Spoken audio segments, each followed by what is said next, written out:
Hi guys, magandang gabi. Welcome back po dito sa Gandara SR Channel for Showbiz Update. Andito na naman nga po akong muli nagbabalik. Ang nagmamaganda ninyo kachismosang Kim Pao, wala na nga pong iba. Ang lokaret na si Gandara SRU upang magatid sa inyo ng latest update and fresh happenings patungkol kina Kim Chiu and Paolo Avellino. And para po sa gabing ito, ang tatalakayin natin at pag-uusapan ay mayroon nga pong kinalaman dito sa ending ng The Alibi. The unexpected ending, mga ka-KP. Pero bago tayo magsimula, sa mga hindi pa po nakaka-subscribe sa ating channel, pakiclick lang po tayo natin subscribe button at notification bell na riyan sa baba para mag-i-updated po kayo at ma-notify sa mga susunod nating chika. Maraming salamat. And ngayon naman, dumako po tayo sa pagbabasa ng mga komento mula sa ating mga subscribers bilang pasasalamat po sa walang sawang pagsuporta at pagtutok sa atin pong mga balita. So ang comment na napili po nating basahin ngayon ay mula po dito kay Miss Maricor Soledad. Shoutout po sa inyo at magandang gabi. Ayun po dito sa kanyang comment, ganyan naman talaga mga bashers. Lahat na lang, pag may magpapapicture na babae sasabihin, masaya si Pao pag ibang babae ang katabi. Kahit yung sa Mindoro, na naimbitahan si Paolo, pati nga ang mayora doon, nagtabi lang, nagpa-picture. Sabi bagay daw, kahit matanda pa kay Pao. Kinilig daw ang mayora, para bang malandi si Pao sa babae. Ay nako bashers, kayo na talaga, gawa-gawa na ng mga paninira kay Paolo. Nako, sa true kayo dyan, Madam Maricor Soledad. Pagdating po kay Paolo Avellino, lahat ng babaeng madikit sa kanya, jowa niya, na masaya si Pao, na nilalandi ni Paolo Avellino. O di ba nakailang jowa na si Pao sa mga sabi-sabi. Nalala ko na naman nga yun sa Mindoro. Grabe, pati ba naman si Mayora? Gawa ng issue kay Paolo Avellino. Nakakaloka, mga kakimpawa. Anong tingin nyo naman kay Pao? Lahat ng babae sa mundo kilala or jowa para may matigit sa kanya, jowa na niya. Tingin nyo naman kay Pao, masyado nyo naman kinakawawa si Kim. May pagsumbong pa talaga kay Chinita. Lagi mag-iingat kasi si Paolo, yan, masaya. Kasi nakakita na naman daw ng maganda, ng sexy. Kahit po mas patanda kay Paolo Avellino, bagay. Ay nako, wala nang iba na maiisip po sila. Pangasar na lang din nila to kay Kim kasi sinasabi pag kay Kim daw malungkot si Pao. Wala expression, pero pag ibang babae daw ngiting-ngiti. Para bang pinagsiselos na lang nila si Kimi. Pero ang kaso, mga fans po ata nagsiselos. Kasi bentang-benta sa ilan na mga fans yung ganung kwento. Na para po bang hindi rin nila kilala si Paolo at saka si Kimi. Kasi ang bilis po nilang madala sa mga ganun. Anyway, thank you so much po muli sa inyong komento, madam. And mabuhay po kayo. Ngayon naman, dumako po tayo sa mga balita na nasagap natin ngayong gabing ito, mga kakimpaw.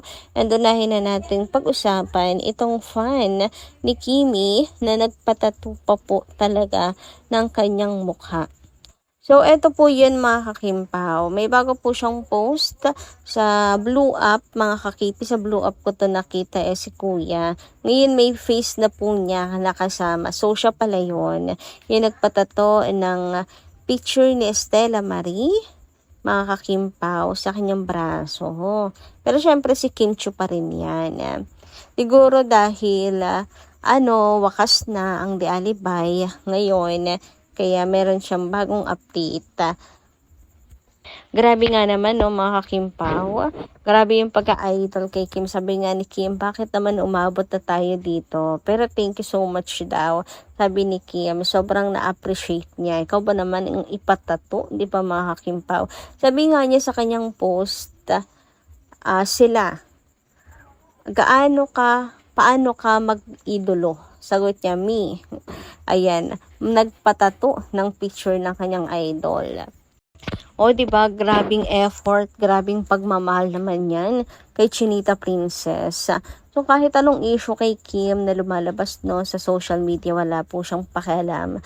Basta idol niya si Kim Chiu. Hindi yung mga maganda.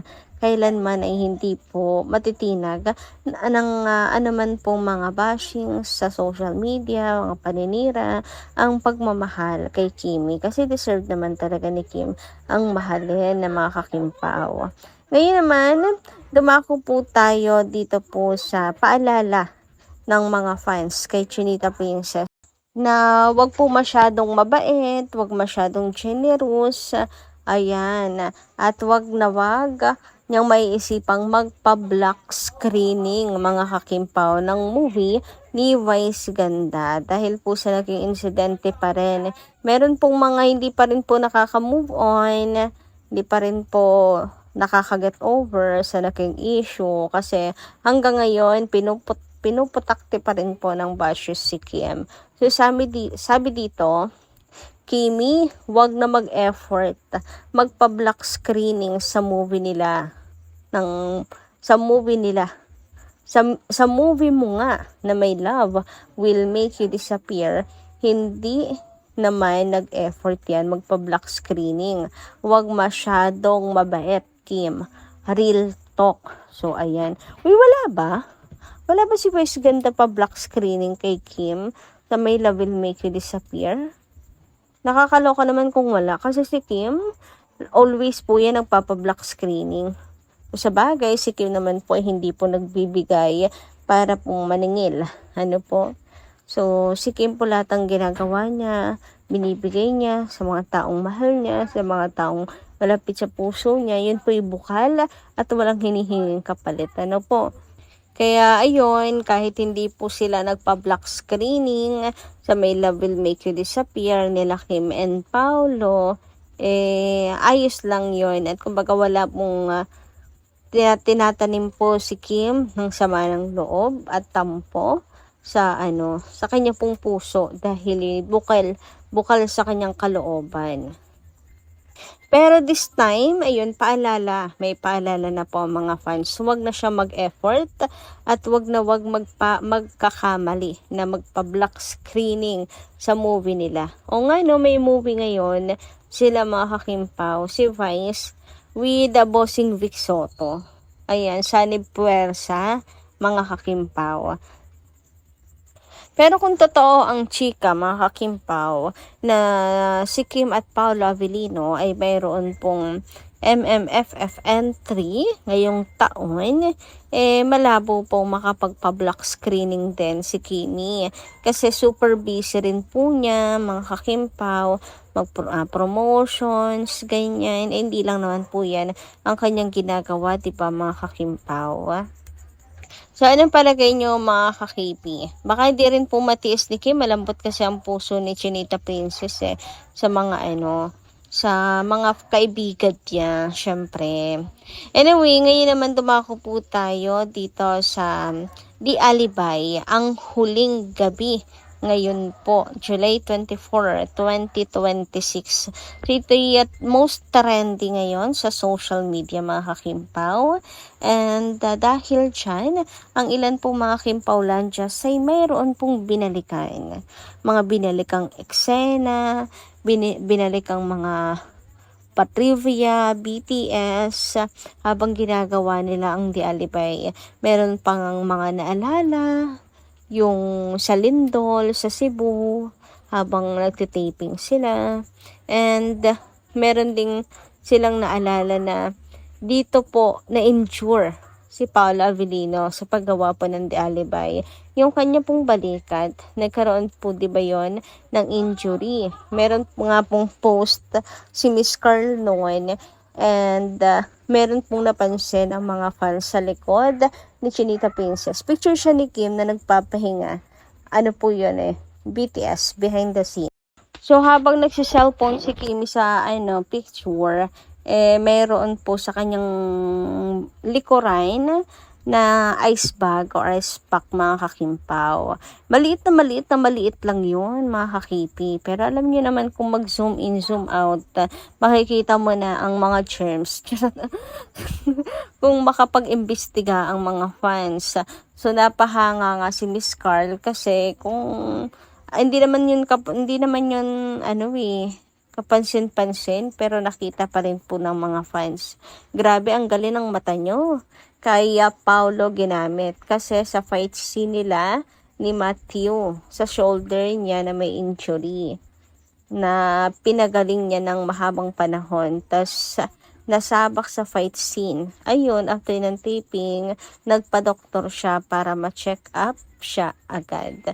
So, nalala niyo po ba yan mga kakimpaw? So, binalikan niya ng mga fans and tutuwa po sila na sulit lahat ng pagod, lahat ng hirap ng Kimpaw dito.